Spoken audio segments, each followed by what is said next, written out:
In a city that never pauses to breathe. Thatcher spent his days behind a counter at a massive, soulless supply warehouse.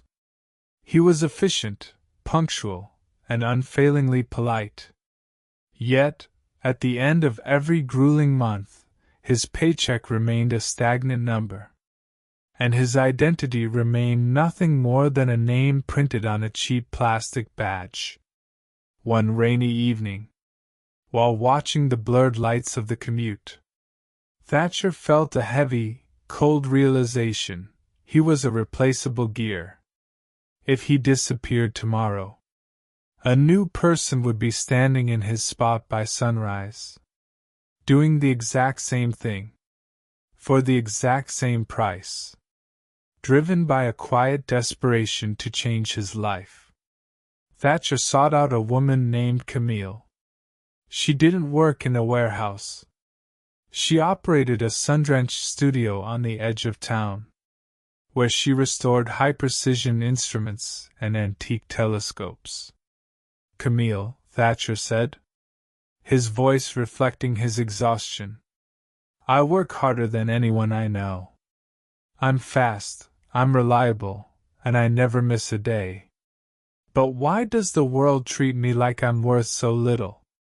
Camille didn't look up from the delicate brass gears spread across her workbench. Instead, she pointed toward a dusty wooden crate in the corner, filled with common iron bolts. "Thatcher, how much is one of those bolts worth to you?" "Maybe 50 cents? He replied, confused. "And why is that?" she asked. "Because there are thousands of them in this room alone," Thatcher said. "If I drop one or lose one, I can just grab another. They are all identical." Camille smiled and pulled a velvet cloth away from a centerpiece on her desk.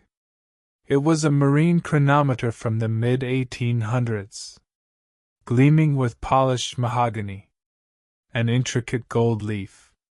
"This instrument," she whispered, "is also made of metal and wood. But it is worth more than your entire warehouse." Thatcher leaned in, captivated by the craftsmanship. "Is it because it's old?"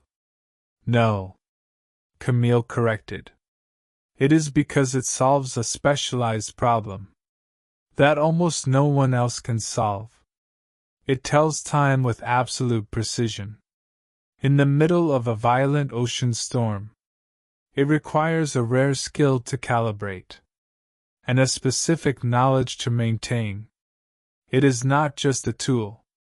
It is a solution. It is rare. It is specialized. And therefore, it is indispensable."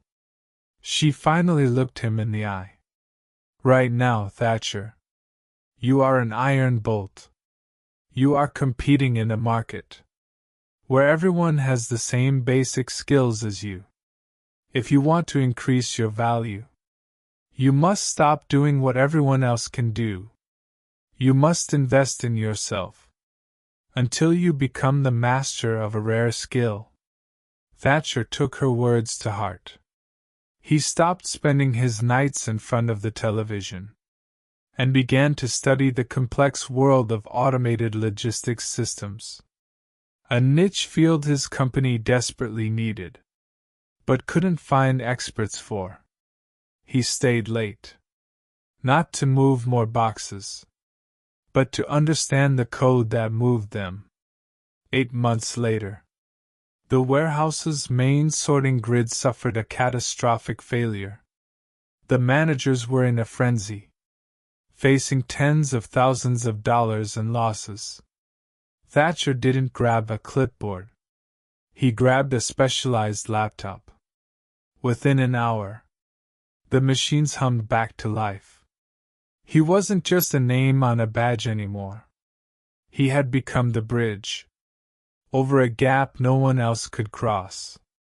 The world does not pay you for your time. It pays you for the value you bring to that time. Ask yourself today, Are you an iron bolt? Or are you the master clock?